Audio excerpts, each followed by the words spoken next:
ఈ Bible study కార్యక్రమంలో మనం 7 మంది రాజులను గురించి మనం ఆలోచన చేశాం. ఈ దినము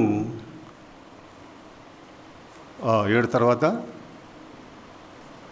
8వ రాజుని గురించి మనము ఆలోచన చేస్తాం.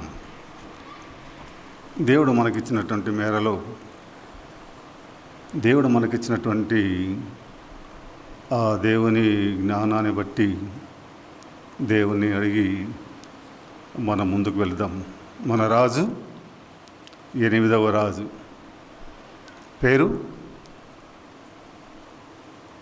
పేరు అమజ్యా.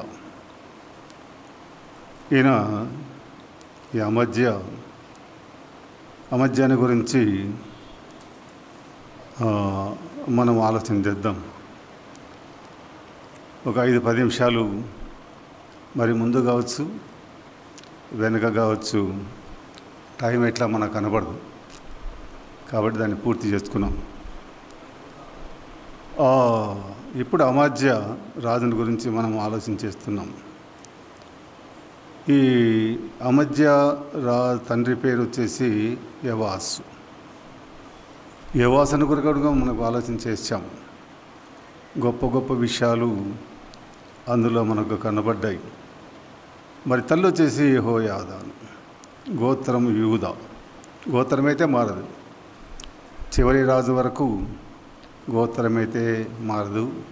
ఒకే వంశం పరిపాలన చేశారు కాబట్టి ఆయన రాజుగా 25 సంవత్సరంలో ఆయన వయస్సు ఉన్నప్పుడు ఆయన రాజు అయ్యాడు.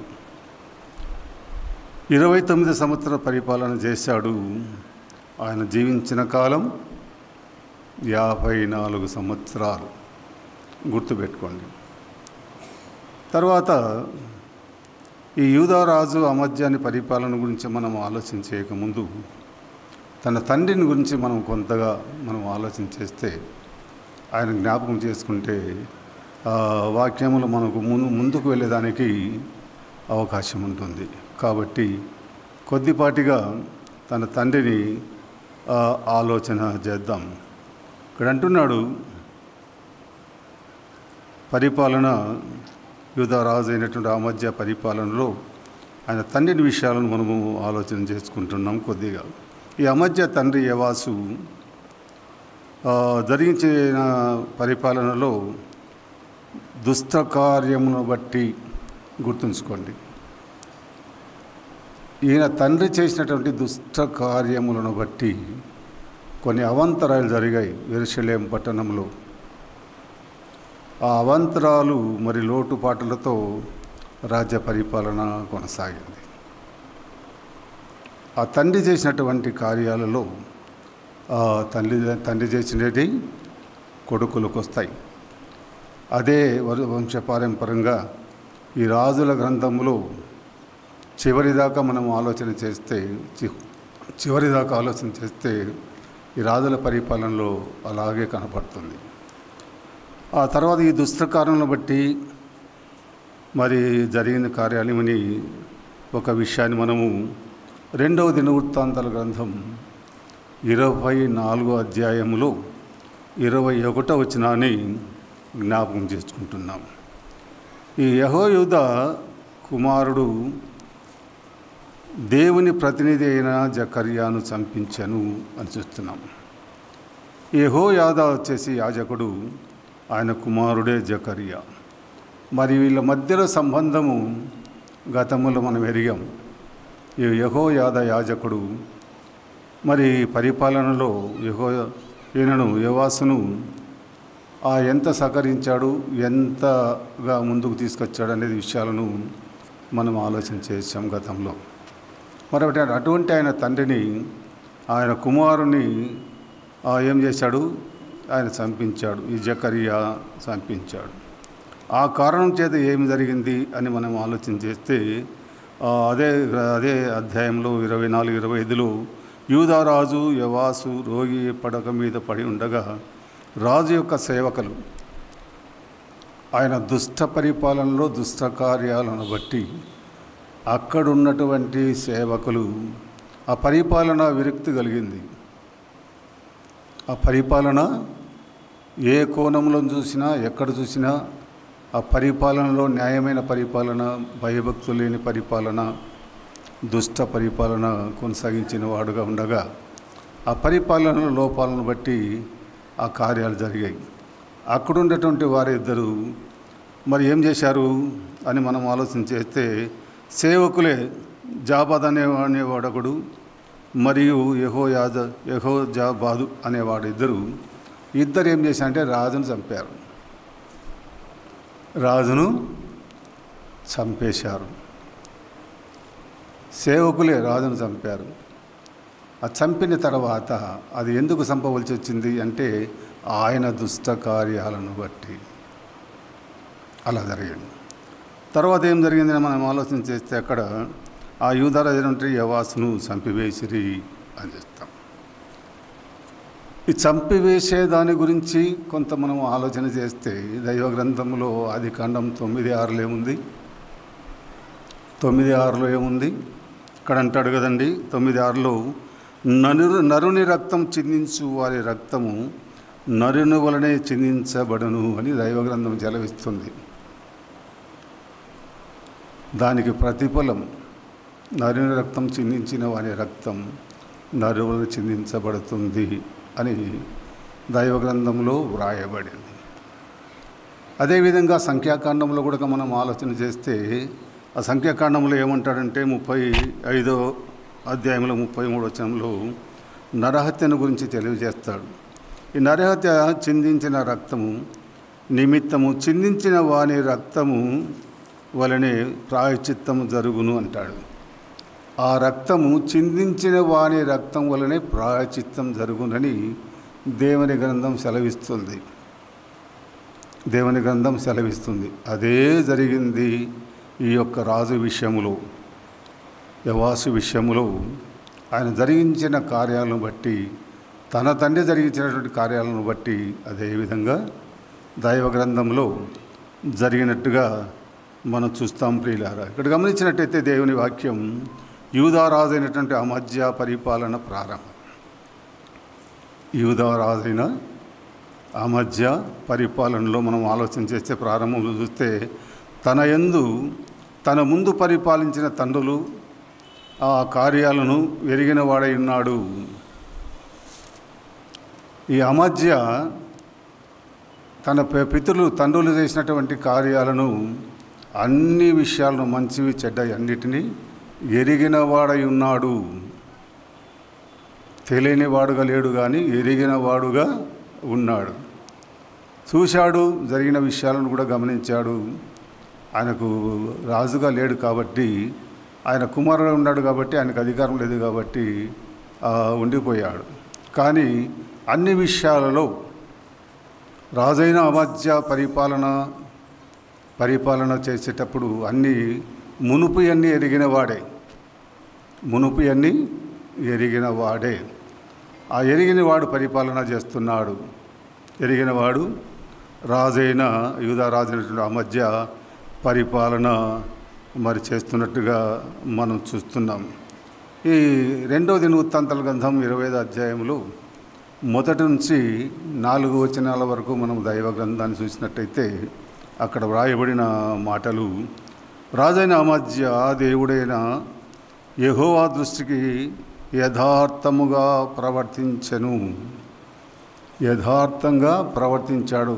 రాజైన అమజ్యా పరిపాలనకు వచ్చిన తర్వాత తన తండ్రి ఏమి చేశాడో దేవుని కార్యాల పట్ల, ప్రజల పట్ల, పరిపాలన పట్ల వాటిని ఆయన పక్కకు తొలగించి ఏం చేశాడు? ఆ దృష్టికి యథార్థంగా ప్రవర్తించని దేవుడైన యెహోవా దృష్టికి యథార్థంగా ప్రవర్తించను కానీ ఏం చేశాడు? ఆ పూర్ణ హృదయముతో ఆయనను అనుసరించలేదు అని చెప్తున్నాం. దేవుని కార్యాలు జరిగిస్తున్నాడు కానీ జరిగించాలని జరపాలని చూస్తున్నాడు కానీ అపూర్ణంగా చేయలేదు. ఏ పని అయినా దేవుని పిల్లలు పూర్ణంగా చేయాలి, పరిపూర్ణంగా చేయాలి. అది చూస్తున్నారు, వారు మమ్మల్ని గమనిస్తున్నారు, వారు చూసే కొరికే మనం చేయాలా అనేది ఉండకూడదు. దేవుని పిల్లలకు అవి ఉండకూడదు. అపూర్ణంగా జరిగించాలి దేవుని కార్యాలు పూర్ణంగా జరిగించినప్పుడే దేవుడు ఇష్టపడేది. పూర్ణంగా జరిగించినప్పుడే ఇష్టపడేది. ప్రార్థన ఆలకించే దేవుడు, మన మొరలు ఆలకించే దేవుడు వినేవాడుగా ఉన్నాడు, చూసేవాడుగా ఉన్నాడు. కనుక వాటిని మనం హృదయంలో ఉంచుకోవాలి. మనం ఆలోచన చేస్తే ఇక్కడ దేవుని కార్యాలు చేసేదానికి ఆయన ప్రవర్తించను కానీ పూర్ణ హృదయముతో ఆయనను ఆశింపలేదు రాజైన అమధ్య అని చూస్తున్నాం. రాజ్యాన్ని స్థిరపరచుకున్న తర్వాత తన తండ్రి అయిన యెహోవాషును చంపిన రాజసేవకులను చంపించెను అని చూస్తున్నాం. రాజైన తర్వాత పరిపాలన మీద దృష్టి లేదు, ఇంకా ఏమో మంచి కార్యాలు చేయాలని లేదు. కానీ రాజైన వెంటనే ఏం చేశాడంటే నా తండ్రిని చంపిన వారిని చంపియాలా అనే ఆలోచన ప్రకారంగా ఆ తర్వాత ఆ ఇద్దరు సేవకులను చంపించాడు. ఆ సేవకుల పేరు జాబాదును మరియు యెహోజాబాదు. అదే రాజ్యంలో వారి దగ్గరనే సేవకులుగా ఉన్నారు కదా, వారిని చంపించేదానికి ప్రయత్నం చేసి చంపించేశాడు. తండ్రిని చంపిన వారిని ఆ కొడుకు పరిపాలనలో చంపించేశాడు. తర్వాత మనం ఆలోచన చేస్తే ఈయన ధర్మశాస్త్రమును ఆచరించిన రాజుగా ఉన్నాడు. ఈ ధర్మశాస్త్రములో ఏ విధంగా రాయబడిన సత్యాలను ఆచరించేవాడుగా ఉన్నాడు ఈ మధ్య. ఎలా మనము ఆలోచన చేయవచ్చు? ఆ చంపిన వారిని చంపాడు కానీ వాళ్ళ కుమారులను చంపలేదు. కాబట్టి తండ్రి దోష శిక్ష కుమారుల మీద పడకూడదని దైవ గ్రంథంలో మనం చూస్తాం. ప్రియులారా, దైవ గ్రంథంలో మనం చూస్తాం. కాబట్టి ఈయన ధర్మశాస్త్రమును ఎరిగిన రాజుగా ఉన్నాడు. ధర్మశాస్త్రమును ఎరిగిన వాడుగా ఉన్నాడు. కానీ తండ్రిని చంపిన వారి వంశాన్ని, వారి పిల్లలను వాళ్ళ జోలికి వెళ్ళలేదు. ఆ చంపిన వారిని మాత్రమే చంపించాడు ఆయన. కాబట్టి ఈయన ధర్మశాస్త్రాన్ని ఎరిగిన వాడుగా మరి ఉన్నాడు. మరి ఈ విషయాలను మనం చూస్తే 2వ రాజుల గ్రంథం 14:6 కనపడుతుంది. 2వ రాజుల గ్రంథం 14:6 కనపడుతుంది. ఇక్కడ మనం ఆలోచన చేస్తే ఆయన ధర్మశాస్త్రమును ఆచరించటంలో ఆచరించే రాజుగా ఉన్నట్టుగా కనపడుతుంది. ఇక్కడ 25వ అధ్యాయంలో మరి 5 నుంచి 13 వరకు మనం ఆలోచన చేస్తే ఈ రాజైన అమధ్యాన్ని గురించి మనం ఆలోచన చేస్తే గమనించండి దేవుని వాక్యం. ఈ రాజైన అమధ్య రాజ్యాన్ని స్థిరపరచుకున్నకై రాజ్య పరిపాలనలో రాజ్యాన్ని స్థిరపరచుకోవాలి. అప్పుడు రాజులు శత్రువుల భయం ఉంటుంది. ఆ సైనికులను స్థిరపరచుకోవాలి, అక్కడ ఉండేవారిని స్థిరపరచుకోవాలి. అన్ని ఏర్పాట్లు మరి ఆయన ముందుకు వెళ్తున్నాడు రాజైన అమధ్య. ఏం జరిగింది అనే మనం ఆలోచన చేస్తే దేవుని వాక్యం రాజైన అమధ్య రాజ్యాన్ని స్థిరపరచుకొనుటకై రాజ్య పరిపాలనలో సహస్రాధిపతులను శతాధిపతులను వారి పితరులను బట్టి నియమించి యుద్ధము జరిగించేందుకు యోధులను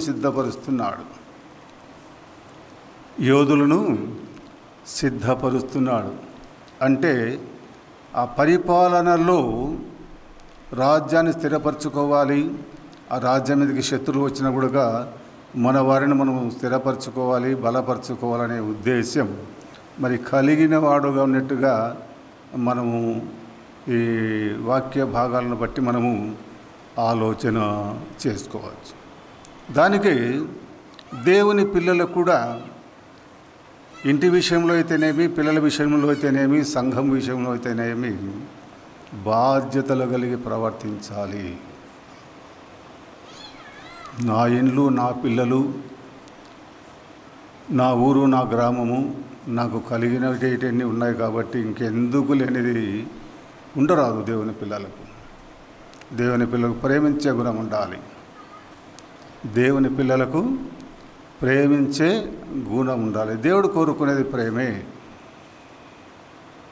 ప్రాధాన్యమైనటువంటి ప్రేమనే దేవుడు కోరుకుంటాడు. కాబట్టి అన్ని విషయాల్లో దేవుని పిల్లలు ఆ ప్రేమ కలిగి జీవించాలి అని దైవ గ్రంథం మనకు తెలియజేస్తుంది.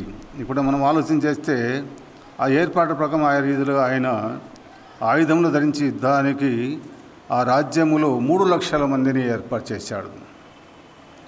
3 లక్షల మందిని ఏర్పాటు చేసినట్టుగా ఆ వీలును ఉన్నట్టుగా మనం చూస్తాం. ముందు పరిపాలనలో అతనికన్నా వెనకల జరిగిన పరిపాలన కొంతగా మనం ఆలోచన చేస్తే అక్కడ ఏం జరిగింది అని మనం ఆలోచన చేస్తే రెహబాము నుంచి ఆయుధాలు అంటే యుద్ధం చేసే వారిని గురించి మనం ఆలోచన చేస్తే సొలొమోను తర్వాత రెహబాము వస్తాడు. రెహబాము ఆ రాజ్యంలో పరిపాలన చేసే అప్పుడు 1,80,000 మంది ఉన్నారు. ఈ విషయం 2వ దినవృత్తాంత గ్రంథం 11 మొదటి వచనంలో 1,80,000 మంది ఉన్నారు. అదే 2వ దినవృత్తాంతాలు గ్రంథంలో 13:3లో చూస్తే అబియా కాలంలో 4 లక్షల మంది ఉన్నారు. 4 లక్షల మంది ఉన్నారు.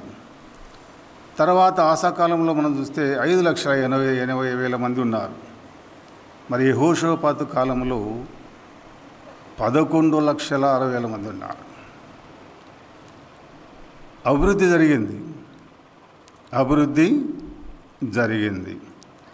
తర్వాత ప్రియులారా మనం గమనించినట్టయితే వారు మంచి రాజులు, మంచి పరిపాలన అని మనం ఆలోచన చేయవచ్చు. మంచి రాజులు, మంచి పరిపాలన అని మనము వాక్యాన్ని బట్టి మనము ఆలోచన చేయవచ్చు. ఇక్కడ మనం ఆలోచన చేస్తే యెహోషాపాతు కాలంలో 11,60,000 మంది ఉండిరి అని చూస్తున్నాం. వారి పరిపాలనలో అభివృద్ధి కలిగింది అని మనం ఆశిస్తున్నాం. అమధ్య కాలంలో 3 లక్షల మంది మాత్రమే ఉండిరి. 3 లక్షల మంది ఆ యుద్ధ వీరులు ఉన్నారు. దానికి ఆయన ఏం ఆలోచన కలిగి ఉన్నాడు అని మనం ఆలోచన చేస్తే ఆయన అంటున్నాడు, మాత్రం నుండి నన్ను చూస్తున్నాం. దీనికి కారణమేమి, ఇలా జరగడానికి కారణమేమి అని మనము దైవగ్రంథంలో మనం ఆలోచన చేస్తే 24:6లో ఆ దుర్మార్గురాలైనటువంటి ఆ తల్లి ఆమె కుమారులు దుర్మార్గంగా ఆ యెహోవాషు కాలంలో మనం ఆలోచన చేస్తే విస్తారమైన సైన్యము సిరియను చేత సంహరింపబడిరి అని చూస్తున్నాం. రాజుల పరిపాలనలో రాజు సరైన రాజుగా ఉన్నప్పుడు ఇవన్నీ జరుగుతాయి. ఇక్కడ ఏం జరిగింది అని ఆలోచన చేస్తే అక్కడ ఆ యుద్ధ వీరుల బలం తగ్గిపోయింది. ఎవరు కారణం అని ఆలోచన చేస్తే ఆ తల్లి ఆమె కుమారులు కారణం. అందువల్ల ఆ సిరియనులు వచ్చేసి ఆ ఇశ్రాయేలు జనాంగాన్ని చంపిన సిరియనుల చేత సంహరింపబడిరి అని మనం చూస్తున్నాం. గమనించండి దేవుని వాక్యం ప్రియులారా, ఆ మధ్య కాలంలో 3 లక్షల మంది యుద్ధ వీరులు ఉండిరి అని చూస్తున్నాం. 3 లక్షల మంది యుద్ధ వీరులు ఉండిరి అంటున్నాడు. ఆ యుద్ధ వీరులు 3 లక్షల మంది ఉన్నప్పుడు మరి రాజు ఏమని ఆలోచన చేస్తాడు? బలం పెంచుకోవాలి కదా. శత్రురాజులు బలంగా ఉన్నారు. బలంగా శత్రురాజులు ఉన్నప్పుడు తన బలం కూడా పెంచుకోవాలి కదా. మరి పెంచుకోవాలంటే ఆయన ఏం చేసినాడు అని ఆలోచన చేస్తే ఆయన ఆలోచన ఏ విధంగా ఉందంటే లోక సంబంధమైన ఆలోచన కలిగి ఉన్నాడు. ఎలా అని చూస్తే ఈయన దారి తొలగి ఏం చేశాడు? ఏం చేశాడు? ఇశ్రాయేలు వారితో సంబంధం పెట్టుకొని 1,00,000 మందిని 1,00,000 మందిని ఆయన తీసుకొచ్చుకున్నాడు. ఆ మధ్య 1,00,000 మందిని తీసుకొని వచ్చాడు. యుద్ధ వీరులుగా ఉండేదానికని తీసుకొని వచ్చాడు. అది దేవునికి ఇష్టం లేదు.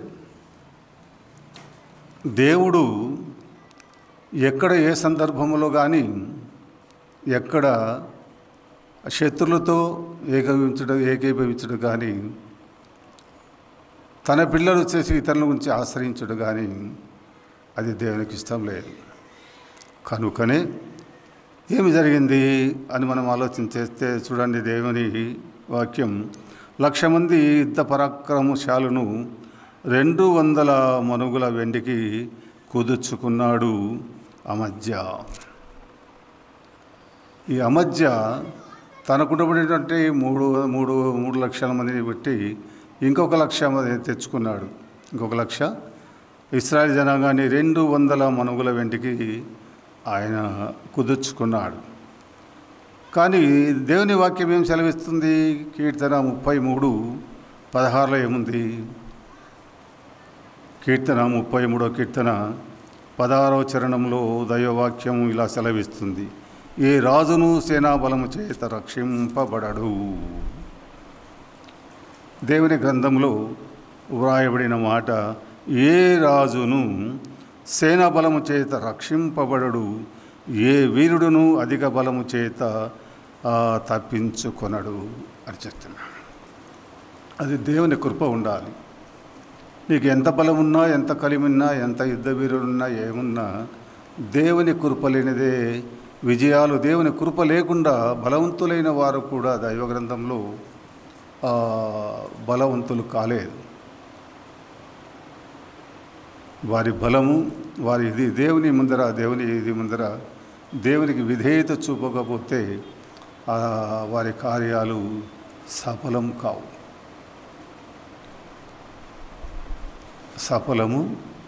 సఫలము కావాలంటే విధేయతత్వం దేవుని సన్నిధిలో ఉండాలి. దేవునికి ఇష్టలుగా జీవించాలి. అప్పుడే దాని యొక్క రుచిని, దాన్ని మనము తెలుసుకోగలుగుతాం. ప్రియులారా, ఇక్కడ అంటున్నాడు, ఏ రాజును సేనాబలము చేత రక్షింపబడు, ఏ వీరుడును అధిక బలము చేత తప్పించుకొనడు అని చూస్తున్నాం. ఆ రాజైన అమజ్య గొప్ప దేవుడైన యెహోవాను ఆశ్రయించక రాజులను మనుషులను నమ్ముకున్నట్లుగా మనం చూస్తున్నాం. ఇశ్రాయేల్ రాజును ఆ యుద్ధ వీరులను నమ్ముకున్నాడు. దేవుని నడిపింపులో నడిచే రాజు ఏం చేశాడు? మనుషులను నమ్ముకుంటున్నాడు. దేవునికి ఇష్టం లేని కార్యాలను మరి జరిగిస్తున్నాడు.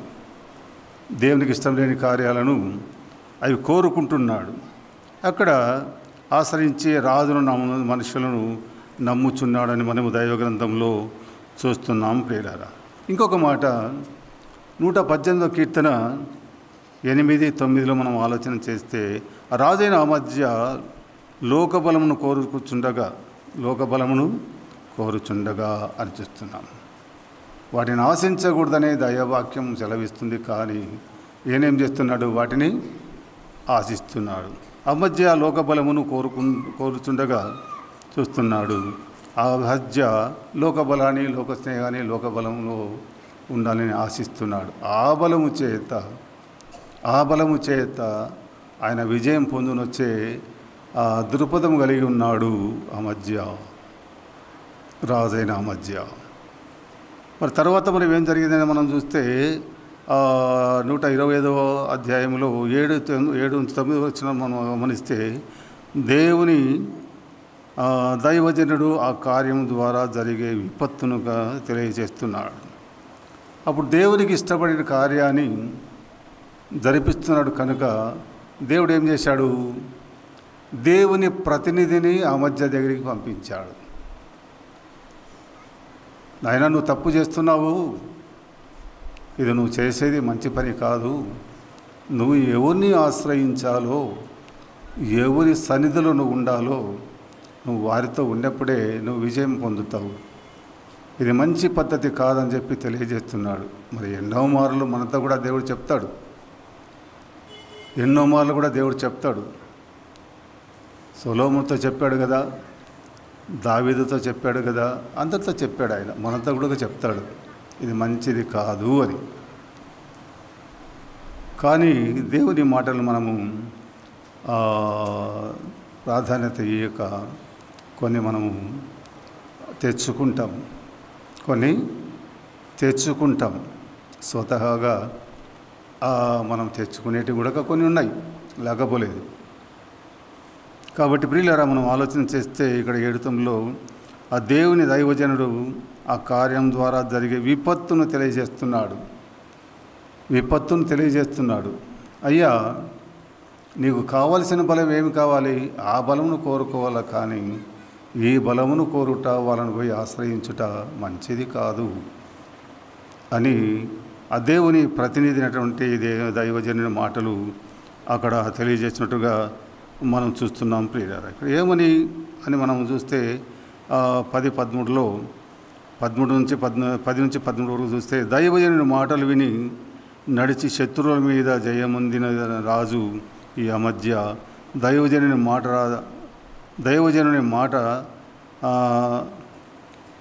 దైవజనుని మాటలు మనం ఆలోచన చేస్తే, రాజా, ఇశ్రాయేలు వారి సైన్యంతో నీవు కూడా తీసుకొని పోవద్దు అంటున్నాడు.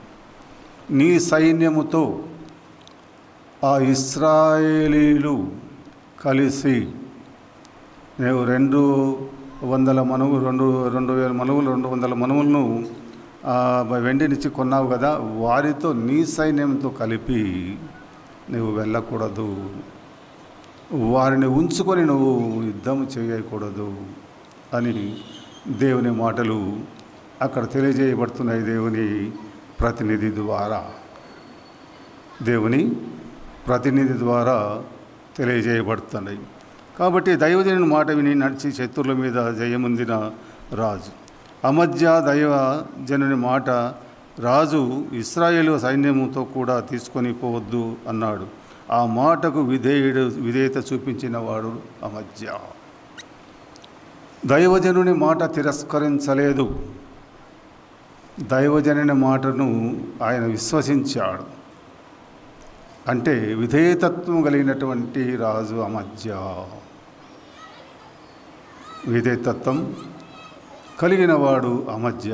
దేవుని మాటలు ఆలకించి మేలులు పొందినవాడు అమధ్య అని ఆ దైవ గ్రంథంలోని మాటలను బట్టి మనము ఆలోచన చేయవచ్చు. మరి ఏం జరిగింది అని మనం ఆలోచన చేస్తే, మనం ఏ పని చేసినా ప్రార్థించి దైవ చిత్తాన్ని తెలుసుకొని దైవ చిత్తానుసారముగా చేయుట ఆ ఆశీర్వాదకరము. విశ్వాసులు గుర్తుంచుకోవాలి, దేవుని పిల్లలు గుర్తుంచుకోవాలి. మనం ఎవరము అనేది ఆ ప్రశ్న వేసుకోవాలి మన జీవితాలలో. మనము ఎవరము అనే ప్రశ్న ప్రతి విశ్వాసి క్వశ్చన్ మార్కు ఉంచుకోవాలి. మనం ఎవరము అని. మనం ఏ పని చేసినా ప్రార్థించి దైవ చిత్తాన్ని తెలుసుకొని దైవ చిత్తానుసారముగా చేయుట ఆశీర్వాదకరమని దైవ గ్రంథం సెలవిస్తుంది. ప్రియులారా, దైవ గ్రంథం సెలవిస్తుంది. ఈ దైవ గ్రంథంలోని సత్యాలను వాటిని మనం నెమరు వేసుకోవాలి. ఆ పరిపాలనలో ఉన్నటువంటి విధానాలు, ఆ పరిపాలనలో వారు ఎలా చేశారు, ఆ చేయుటలో సత్యం ఏముంది, నీతి ఏముంది, భయభక్తులు ఏమున్నాయి అనేటిని వాటిని గమనించుట కొరకే మనకు ఈ వాక్య భాగాలు దేవుడు మనతో మాట్లాడుతున్నాడు. మనం ఆలోచన చేస్తే ఇక్కడ అంటున్నాడు దేవుడు, మరి అంటున్నాడు, ప్రేమగల దేవుడు, క్షమించటకు సిద్ధమైన మనస్సు గలవాడు. అవి ఉన్నప్పుడు ప్రేమ కలిగిన దేవుడు క్షమించే దానికి కూడా సిద్ధమైన మనస్సు గలవాడు. ఆ ప్రేమను వర్ణించేదానికి మనత అవుతుందా? ఆ ప్రేమను వర్ణించగలమా? అంత గొప్ప త్యాగాన్ని మనము ఆలోచన చేస్తే మన కళ్ళల్లో నీళ్లు మెదులుతాయి కదా. ఆ సిలువను ఆ శిలువ దృశ్యాన్ని, ఆ కార్యాలను మనం ఆలోచన చేస్తే మన కన్నీళ్ళు ఆగవు. ప్రియులారా, అంత త్యాగ, అంత ఇది మనకు చూపించినటువంటి ప్రభువు మనతో ఉండగా అప్పుడు ఆలోచన చేస్తే రాజు ఎప్పుడైతే దైవజనుని దేవుని ప్రతినిధి చెప్పాడో నాకు అవసరం లేదన్నాడు. ఆ బలము నాకు అవసరం లేదు, ఆ యుద్ధ వీరులు నాకు అవసరం లేదు, నా డబ్బులు, నేను కట్టిన డబ్బులు పోయినా పర్వాలేదు, కానీ నాకు నష్టం వచ్చినా పర్వాలేదు, కానీ దైవజనుడు చెప్పిన మాట ప్రకారమైన దేవుని మాటను అంగీకరించినటువంటి ఈ రాజు, దేవుని మాటను అంగీకరించినటువంటి రాజు తనకు కలిగిన నష్టాన్ని, నా కష్ట నష్టాలను ఆయన ఆలోచన చేయలేదు, కానీ దేవుని మాట ఆలకించిన రాజుగా మనకు కనబడుతున్నాడు. ఇక్కడ మనం లోబడి, ఇక్కడ ఆయన చూస్తే ఆయన మాటకు మనము లోబడినట్లయితే, దైవజనుని మాటలో లోబడిన అమధ్య ఎంత కష్టములు కలిగినప్పటికీ యుద్ధానికి 200 మనుగుల వెండి అది కుదుర్చుకొని దాన్ని పోగొట్టుకున్నట్టు కూడా ఆయన దాని గురించి ఆలోచన చేయలేదు, కానీ దేవుని మాటలకు విలువిచ్చిన వాడుగా మనం చూస్తున్నాం. ప్రియులారా, ఆ యుద్ధ వీరులు ఇశ్రాయేలీలు వారి నుండి వేరుపరిచి వారిని పంపివేసినని చూస్తాం. వద్దన్నాడు, వద్దయ్యా, మీర శరీర సంబంధులు, ఆత్మ సంబంధులు, ఆత్మీయులు కాదు, వారితోనే యుద్ధం చేసుకుంటాం, కానీ అవసరం లేదన్నాడు. తన పొరపాటును ఆయన సరిదిద్దుకున్నాడు. అట్లే జరిగి ఉంటే ఆయనకు ఆ నష్టం వాటి లేదు. కాబట్టి దైవజనుని మాట విన్నాడు కాబట్టి అక్కడ ఉన్నటువంటి ఆ విపత్తును తొలగించుకున్నాడు. తర్వాత మనం ఆలోచన చేస్తే దైవజనుని మాట మధ్య ఏమని సంప్రదిస్తున్నా అంటే, దేవుని యందు విశ్వాసము కలిగి ఉండవలనని నిలవబెట్టుటయు పడగొట్టుటయు దేవుని వశమే గదా అని తెలియజేస్తున్నాడు. పడగొట్టుటకు, నిలవబెట్టుటకు, పడగొట్టుటకు దేవుని వశమే, మనతో కాదు. పడగొట్టాలన్నా నిలబెట్టాలన్నా దేవుని యొక్క చిత్తమై ఉండాలి. ప్రియులారా, దేవుని చిత్తమై ఉండాలి, ఉన్నప్పుడే జరుగుతాయి. కాబట్టి మనం ఆలోచన చేస్తే రాజైన మధ్య సామెతల గ్రంథం చూడండి 21 సామెతల గ్రంథంలో ఒక మాట అంటాడు సొలొమోను 21 అధ్యాయంలో 30-31 వచ్చిన మనం ఆలోచన చేస్తే, యెహోవాకు విరోధమైనవి జ్ఞానమైనను వివేచనైనను ఆలోచనైనను నిలువదు అంటున్నాడు. ఎంత జ్ఞానమైన, ఇక్కడ అంటున్నాడు చూడండి, యెహోవాకు విరోధమైన జ్ఞానమునైనను వివేచనైనను ఆలోచనైనను ఏమి నిలవదు అంటున్నాడు. తర్వాత మళ్ళీ ఏమంటున్నాడు, యుద్ధ దినమునకు గుర్రములను ఆయుత్తపరచుట కద్దు కానీ రక్షణ యెహోవా అధీనం అంటాడు. నీకు ఎన్ని ఉన్నా, ఎంత గొప్పవైనా, ఇక్కడ అంటాడు, దైవవాక్యం సెలవిస్తుంది, రక్షణ యెహోవా ఆధీనము అని చెప్తున్నాం. రక్షణ యెహోవా ఆధీనం. ఎక్కడుంది రక్షణ ఎక్కడుంది? దేవుని సన్నిధిలో ఉంది. ఆ రక్షణను పొందుకోవాలన్నా కలిగి ఉండాలన్నా దేవుడు నిర్ణయించిన వాడుగా ఉండాలి. దేవుడు నిర్ణయించాలి. ఆ రక్షణ భాగ్యాన్ని దొరకాలంటే ఆశామాష కాదు. నువ్వు ఎంత విలువిచ్చినా, ఎంత శ్రమపడినా, ఎంత జ్ఞానమున్నా, ఏమి చేసినా ఆ రక్షణ కలిగి ఉండాలి. ఆ రక్షణ కలిగి ఉన్నప్పుడే నీ చుట్టూ కంచె వేయబడుతుంది. నీకు కలిగిన వాడి చుట్టూ కంచె వేయబడుతుంది. నీ ఇంటి చుట్టూ కంచె వేయబడుతుంది. నీ చుట్టూ కంచె వేయబడుతుంది. ప్రియులారా, ఆ కంచెని దాటి రావడానికి ఎంత బలార్జునికైనా కూడా అసాధ్యం. దైవగ్రంథం సెలవిస్తుంది. ప్రియులారా, కాబట్టి ఆ కంచెలో ఉన్నప్పుడే రక్షణ. ఆ కంచెలో ఉన్నప్పుడే రక్షణ. ఆ రక్షణ కొంతవరకు దాన్ని ఏర్పాటు చేసుకొని కొంతవరకు వదిలేసి తర్వాత మళ్ళా ముందుకు వచ్చి మళ్ళా ఉండి మళ్ళీ చేసుకుంటూ పోతుంటే ఇది నిష్ప్రయోజనం ప్రియులారా. దేవుడు ఇష్టపడాడు. హెబ్రీ పత్రిక 6 అధ్యాయంలో వ్రాయబడింది, దేవుని ఇంకా నీవు కష్టపెడతావా అనే మాటలు వ్రాయబడ్డాయి.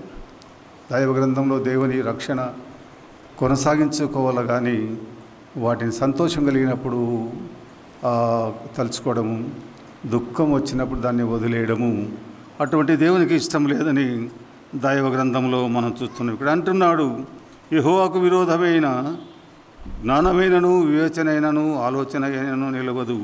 యుద్ధ దినమునకు గుర్రములను ఆయుత్తపరచుదురు కానీ కద్దు కానీ రక్షణ యెహోవాదేన.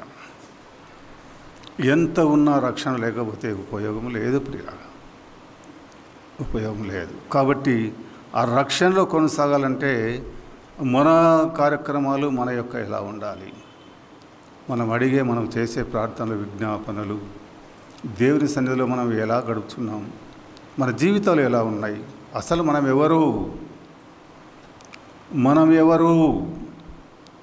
ఎవరు అనేది ఆలోచన చేసుకోవాలి. ప్రతి విషయంలో మనం ఎవరు అని ఆలోచన చేసుకోవాలి. యూదారాజైన అమజ్య ఎదోమీయులను జయించాడు. ఎదోమీయులు జయించిన తర్వాత అమజ్య దేవుని మాటకు లోబడి ధైర్యం తెచ్చుకొని యుద్ధానికి పోగా దేవుడు ఆ గొప్ప జయమును దయచేసెను. అక్కడ 20,000 మందిని ఎదోమీయులను చంపినట్టుగా అమజ్య చూస్తున్నాం ప్రియులారా. ఆ కొద్దిపాటితోనే ఆ సైన్యమే, ఆ యుద్ధవీరులతోనే దేవుడు అక్కడ ఆయనను ఆ ఎదోమీయులతో యుద్ధం చేసి గెలిచినట్టుగా మనం చూస్తున్నాం. ఈ రాజైన అమజ్య ఎదోమీయుల మీద దైవజనుడు చెప్పినవి విధముగా నడుచుకొని జయముందెను అని చూస్తున్నాం. 14 నుంచి 16 వచనాన్ని గమనిస్తాం. అదే 25వ అధ్యాయంలో 14 నుంచి 16 వరకు మనం ఆలోచన చేస్తే ఆ దారి తొలగిన మధ్య అంతవరకు జీవితం బాగుంది, అంతవరకు క్రమశిక్షణ బాగుంది, అంతవరకు భయభక్తులు బాగున్నాయి. కానీ దారి తొలగిన యూదారాజైన మధ్యను మనం చూడబోతున్నాం. ఆయన దారి ఎలా తొలగాడు, ఎలా తొలగవలసి వచ్చింది అని మనం ఆలోచన చేస్తే గమనించండి దేవుని వాక్యం ప్రియులారా. దారి తొలగిన అమజ్య దేవుడైన యెహోవాకు కోపము కలిగించాడు అని. దేవునికి కోపం కలిగించాడు. ఎప్పుడు దేవుడు కోపం చేసుకుంటాడు ప్రియులారా చెప్పండి? ఎప్పుడు? చెప్పి విసిగిపోయి నాతో కాదురబ్బా అంటాడు కదా. కొన్ని సందర్భాల్లో అన్నాడు. కొన్ని సందర్భాల్లో ఆ జ్ఞానైన సొలొమోనుతో మరి చెప్పి ఏం చేశాడంటే వదిలేశాడు. కానీ ఆ కష్ట నష్టాలు ఏమి జరిగాయో, తర్వాత తన పిల్లలు ఏమయ్యారో ఆ దైవ గ్రంథంలో మనం చూస్తాం. దానికంతా ఒకటి కారణం, దేవుని ఆశీర్వాదం, దేవుని వాగ్దానం బట్టి ఆ కార్యాలన్నీ జరుగుతూ వస్తున్నాయి. తర్వాత మనం ఆలోచన చేస్తే 14 నుంచి 16 దారి తొలగిన మధ్య దేవుడైన యెహోవాకు కోపం కలిగించాడు. ఇందుకు కారణం గమనించని దేవుని వాక్యం. దేవుని దయ ద్వారా ఎదోమీయులను ఓడించాడు, విజయమునిచ్చిన దేవుని వదిలి ఆ అమజ్య ఓడిపోయిన వారి ఎదోమీయుల విగ్రహాలను తెచ్చుకొని వచ్చి యూదా పట్టణంలో పూజిస్తున్నాడు.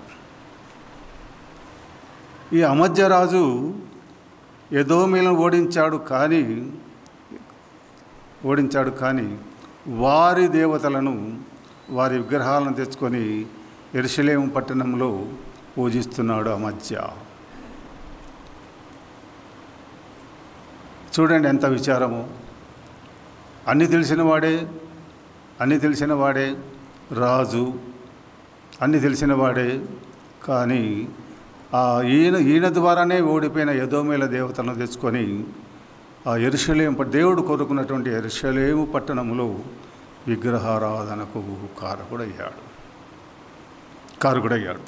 తర్వాత మనం ఆలోచన చేస్తే ఇక్కడ ఏమంటాడంటే దైవజనుడు మరి ఓడిపోయిన తర్వాత ఎదోమేలను పూజిస్తున్నారు. అందుకొరకై యెహోవా కోపము అమజ్యా మీద రగులుకొనెను. ఆయనను ప్రేమగల దేవుడు అతని మీదికి శిక్షింపక ఒక ప్రవక్తను పంపించాడు. ఆ సందర్భాన్ని బట్టి దేవుని ప్రతినిధి అంటే సేవకుని మరి పంపించాడు, విషయాలు తెలియచేశాడు.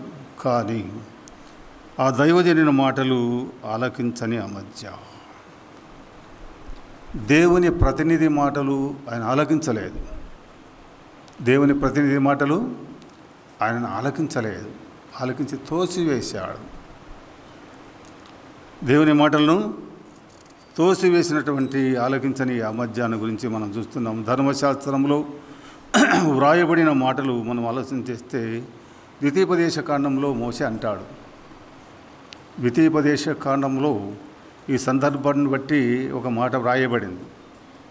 7:16 అంటాడు, వారి దేవతలను పూజింపకూడదు అని రాశాడు. వారి దేవతలను పూజింపకూడదన్నాడు. ఏలయనగా అది నీకు ఉరియగును అంటే దానివల్ల నీకు ఎన్నో ప్రమాదాలు కలిగి ఉంటాయి. దాని ద్వారా ఎన్నో ప్రమాదాలు నీకు వస్తాయి అనే మాట ఆనాడు మోషే రాశాడు. ద్వితీయోపదేశ కాండంలో 7:16లో ఆ మాట వ్రాయబడింది. ప్రియులారా, దాని గురించి మనం ఆలోచన చేస్తే దైవజనుడు నీవు చేసిన కార్యము దేవుడు ఇష్టపడడు కాబట్టి చేయవద్దని నివారించాడు. ఆయనకు కలిగే విపత్తును కూడా తెలియచేశాడు. ఆ జరిగేదాన్ని కూడా తెలియచేశాడు. ఏమని మనం చూస్తే ఆ మధ్య వినక ఆ ప్రవక్తను చంపుతానని భయపడిస్తున్నాడు. తెలియజేస్తున్నటువంటి దేవుని ప్రతినిధినే చంపుతానంటున్నాడు. ఆ మధ్య మంచిగా చెప్తే ఏమొస్తుందండి? చెడ్డ వచ్చింది. మంచి జరిగితే మంచిగా చెప్పి చెడ్డ వచ్చింది. దేవుని చేత పంపబడిన దైవజనుని చంపుతానంటున్నాడు ఈ అమజ్య. రాజుగా ఉన్నాడు కదా, కాబట్టి ఆయన అధికారం కలిగి ఉన్నాడు కాబట్టి ఆ మాట అంటున్నాడు, చంపుతానంటున్నాడు అని తెలియజేస్తున్నాడు. ఆ తోసివేసనని చూస్తున్నాం, అంటే చూడగలం. అంటే దేవుని మాట వినకపోవటం మనం ఆలోచన చేస్తున్నాం. ప్రియులారా, ఇక్కడ అంటున్నాడు, అదే 2వ దినవృత్తాంతం 25వ అధ్యాయంలో 17 నుంచి 24 వరకు మనం ఆలోచన చేస్తే ఇశ్రాయేలు రాజు చేత ఓడిపోవుట ఆ కారణము ఏమి? ఆ ఇశ్రాయేల్ రాజు చేత ఓడిపోవటకు కారణమేమి? అక్కడ ఇశ్రాయేల్ జనాంగానికి, యూదా జనాంగానికి యుద్ధం మొదలైంది. ఆ 2 వర్గాలకు యుద్ధం మొదలైంది. ఆ 2 వర్గాలకు యుద్ధం మొదలైనప్పుడు ఇశ్రాయేల్ రాజు అంటున్నాడు, అమజ్యాకు తెలియజేస్తున్నాడు, మంచిగానే తెలియజేస్తున్నాడు, యుద్ధం వద్దు, యుద్ధము చేసి ఊరికే నీ ప్రజలందరినీ ఎందుకు ఇబ్బంది పెడతావు, అందరూ ఎందుకు చనిపోవాలి అని నివారిస్తున్నాడు ఇశ్రాయేల్ రాజు. ఆ నివారించినా కూడా ఆయన వినలేదు. ఆయన దారి తొలిగాడు కదా, వినలేదు. ఏం జరిగింది అని మనం ఆలోచన చేస్తే ఓడిపోట కారణము ఏమని ఆలోచన చేస్తే యూదారాజు అయిన అమజ్య దేవుడైన యెహోవా చూపిన మహాకృప మరిచాడు. ఆయన దేవుడు చూసినటువంటి కృపను మరిచాడు. ఎదోమీల మీద దేవుడిచ్చిన విజయమును మర్చిపోయాడు. వారి విగ్రహం తెచ్చుకొని వాటికి సాగిలపడి పూజిస్తున్నాడు, విగ్రహారాధికుడయ్యాడు అని చూస్తున్నాం. తర్వాత దేవుని ఉగ్రతకు పాత్రుడైనట్టుగా మనం చూస్తున్నాం. ప్రియులారా, ఇక్కడ కీర్తనకారుడు అంటున్నాడు 101వ కీర్తనలో 5వ చరణం గమనించండి. అక్కడ చక్కని మాట దేవుడు రాయించాడు. అహంకార దృష్టి గల వారిని, గర్వించిన హృదయము గల వారిని నేను ఇష్టపడతాడా? వాక్యాన్ని వినండి. అహంకార దృష్టి గల వారిని, గర్వించిన హృదయం గల వారిని నేను సహింపను అంటున్నాడు. అవి కలిగి ఉండేవారిని నేను సహింపను అంటున్నాడు దేవుని వాక్యం. అవి కలిగి ఉండేవాడిని సహింపను, నేను ఇష్టపడేవాడిని కాదంటున్నాడు. ఆయన అంటున్నాడు అహంకార దృష్టి గల వారిని, గర్వించిన హృదయం గల వారిని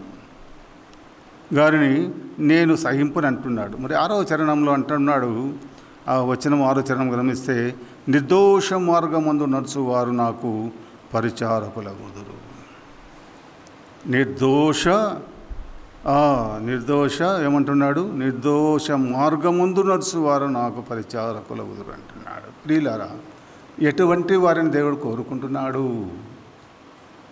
ఎటువంటి వారిని దేవుడు కోరుకుంటున్నాడు? గమనించండి దేవుని వాక్యం. అహంకార దృష్టి గల వారిని కాదు, గర్వించిన హృదయం గల వారిని కాదు, నేను సహింపనంటున్నాడు. ఎప్పుడంటూ ఎవరికి సహిస్తాడంట? నిర్దోష మార్గమందు నడుచువారు నాకు పరిచారకులు. నిర్దోష ఏమంటున్నాడు ఇక్కడ? నిర్దోష మార్గమందు నడుచువారు నాకు పరిచారకులు అంటున్నాడు. అలా నడచలేదు ఆ మధ్య. యూదారాజైన ఆ మధ్య అలా నడచలేదు. మార్గములని తొలగిపోయాడు, మార్గములు విడిచాడు, మార్గం తొలగిపోయాడు, మార్గంలో విడిచాడు. ఆ విడిచిన ఆ మధ్య ఏ స్థితికి వచ్చాడు అని మనం ఆలోచన చేస్తే గమనించండి దేవుని మాటలు. ఆ మధ్య విగ్రహారాధన రాధికుడే గర్వించిన హృదయం గలవాడై దుష్ట మార్గంలో నడిచిన దేవునికి దూరస్తుడయ్యాడు. ప్రియులారు గమనించండి, అదే కీర్తనలో 16:4 అంటాడు. 16వ అధ్యాయం 16వ కీర్తన 4వ చరణం అంటాడు, యెహోవాను విడిచి వేరొకని అనుసరించు వారికి శ్రమలు విస్తరించును. దేవదేవుణ్ణి విడిచిన వారికి శ్రమలు అంటున్నాడు. గమనించండి 16:4 యెహోవాను విడిచి వేరొకని అనుసరించిన వారికి శ్రమలు విస్తరించును అంటున్నాడు. అంటే దేవుని వాక్యం వదిలితే శ్రమలు అనేకమైనవి విస్తరిస్తాయని దైవ గ్రంథం మనం తెలియజేస్తుంది. ప్రియుల, ఈ శ్రమలు సంభవించుట మనం ఆలోచన చేస్తే, యూదా రాజు అయినటువంటి అమధ్య తన సొంత నిర్ణయంతో ఇశ్రాయేలు రాజు యెహోయాస్తో, అంటే ఇశ్రాయేలు రాజుతో అంటున్నాడు, యుద్ధానికి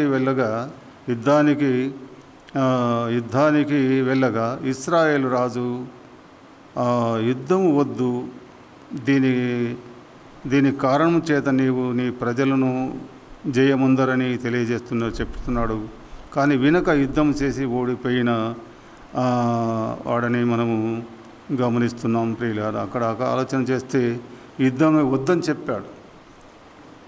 ఆయన శత్రురాజు అయినప్పటికీ వచ్చి వద్దు, ఈ యుద్ధం వల్ల నీవు చాలా నష్టపోతావు, వద్దు అంటే, మనము కూడా ఆలోచన లేకుండా కొన్ని విషయాల్లో దేవునికి తెలియజేయకుండా, దేవునికి చెప్పకుండా ముందుకు వెళ్తాం.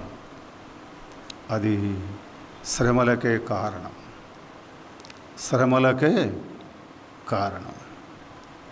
కాబట్టి ప్రియులారా, దేవుని వాక్యం సెలవిస్తుంది, ఆ విధేయత్వం కలిగి ఉండాలి. విధేయులుగా ఉన్నప్పుడే మనకు దేవుని వాక్యం సెలవిస్తుంది. ప్రియులారా, ఇక్కడ అంటున్నాడు, యుద్ధము ఓడిపోయిన వారిని చూస్తున్నాం. దేవునికి ఏర్పాటు. ఆ 25 వచనం నుంచి 28 వరకు మనం ఆలోచన చేస్తే, ఇశ్రాయేలుతో యుద్ధం చేసి ఓటమి పాలై యూదా జనాంగంలో నమ్మకస్తుడుగా లేడు. ఎవరు? పరిపాలన చేసే రాజు నమ్మకస్తుడు కాదు అంటున్నారు ప్రజలు. నమ్మడం లేదు. ఆ రాజు ఏమి చెప్పినా, అక్కడుండే ప్రతినిధులు కానీ, అక్కడుండే ప్రజలు కానీ, అక్కడుండే వారు కానీ అని ఆయన మాట ఎవరు వినడం లేదు. ఎందువల్ల? ఈ నష్టాలు కలిగిన కారణాలు, ఈ శ్రమల వల్ల ఆయన్ను ఎవరు అంగీకరించలేదు. చివరి దశలో ఆయన ఎంతో ఇబ్బంది కలిగిన వాడుగా మధ్యాహ్నం మనం చూడవచ్చు. ఇక్కడ అంటున్నాడు, ఓటమి పాలైన యూదా జనాంగంలో నమ్మకస్తుడుగా లేడు అంటున్నాడు. నమ్మకస్తుడుగా లేడు. పరిపాలన రాజు, ఈ రాజు మాకు వద్దయ్యా, ఇది చెప్పే మాట మేము వినం అనే స్థితికి వచ్చాడు అమజ్య. తర్వాత ఏం జరిగిందని మనం ఆలోచన చేస్తే, యూదా జనాంగం నమ్మకస్తుడుగా లేడు. తర్వాత 15 సంవత్సరం పరిపాలనలో కొనసాగింది. ఆ పరిపాలనలో కూడా యూదారాజు అయిన అమజ్య దేవుడైన యెహోవాను అనుసరించలేదు. దేవునికి అక్కడ ఉన్న ప్రజలకు విగ్రహారాధన చేస్తూ వ్యతిరేకుడయ్యాడు.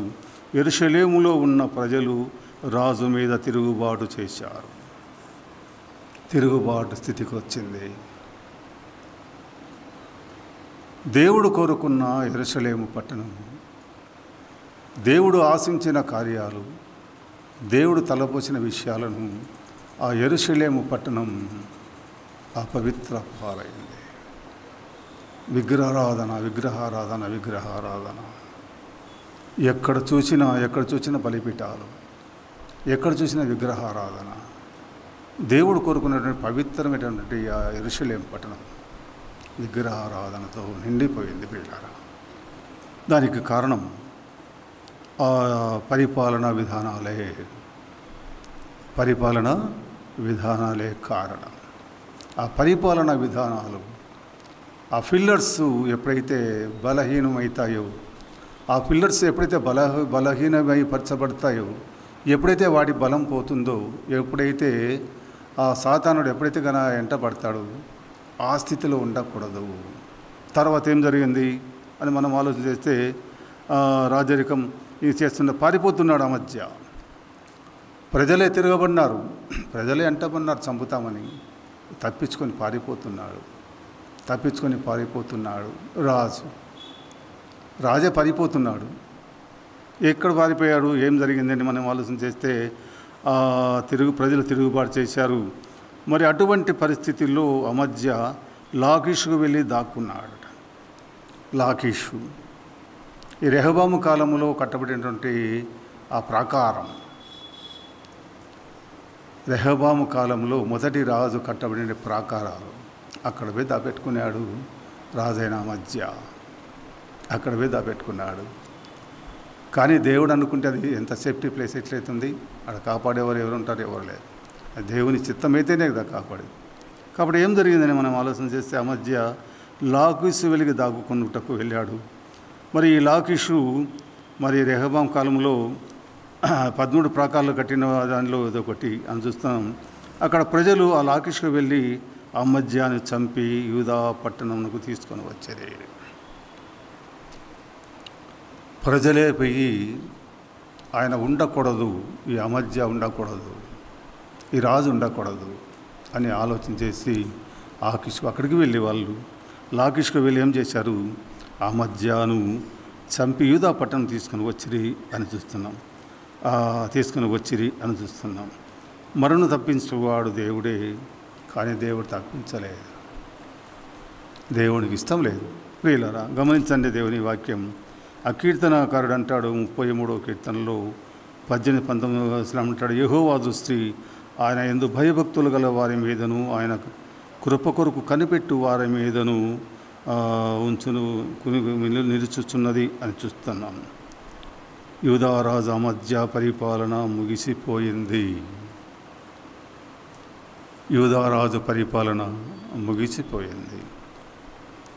ప్రియులారా మనం గమనిస్తే ఆ రాజు యొక్క 29 సంవత్సరాల పరిపాలనలో